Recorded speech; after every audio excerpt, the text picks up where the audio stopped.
I think this is such a big and complex question that in my own mind it requires a multi-equation, system to deal with it. And over the last decade, we've moved actually from being a London-based institution with global activities into a global institution with a London head office.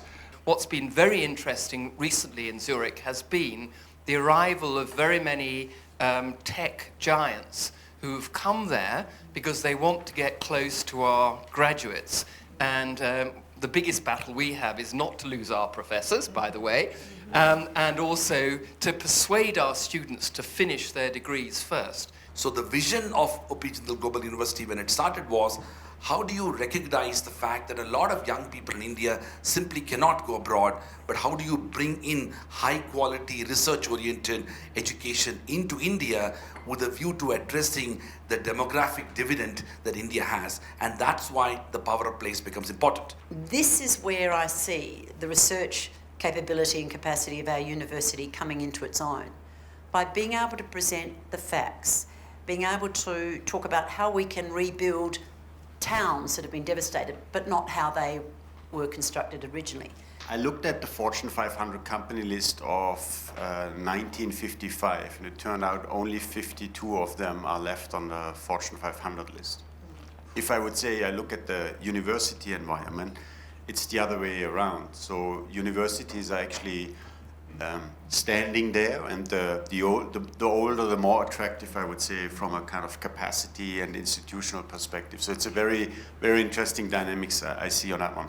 If the world is going digital, how do you make sure that campus place is important and that the social capital associated with your institution is more democratically available to all your students? It's part of our existence, it's part of our life on site, to deal with people who come from different perspective, different culture, might even have in their history some real tensions that they haven't sorted out yet. And I think that kind of mindset that we've had to build is helping us also when we are in other places, because I think we've learned to be quite open about such things as cultural differences and cultural tensions. We've always been looking outside, very global in orientation. And partnership enables us to leverage on what we don't have. As an example, innovation, that was an area that 20 years ago we were very interested in, but there was actually no such ecosystem in Singapore. So we started our NUS Overseas Colleges in partnership with many universities. As Foreign Minister, I introduced a scholarship program, a funding program called the new Colombo Plan, which provided federal government funding for undergraduate students in Australia's universities to spend part of their undergraduate degree living and studying at a university in our region. Networks that we hope will translate into lifetime connections for the future leaders of our country. China is overwhelmingly our most popular destination, all up. And doing that people-to-people work in times of diplomatic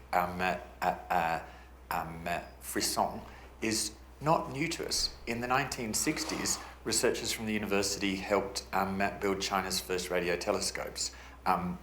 We were working with China all through the period when Australia and China were not in diplomatic relations. So they're the kinds of links that universities can build. We looked at and worked with the local government around and the health department around what was the issue that was preventing young people within Baltimore City that we could help solve from attaining an education or being able to be literate at an early age. And the issue that creeped up was the issue around being able to see. That a number of young people within the Baltimore City public school system weren't literate, not because of academic or any other thing, other than the fact that they couldn't see. And so where we were able to come in was to provide 50,000 students with eye exams and eyeglasses, which allowed for them to see.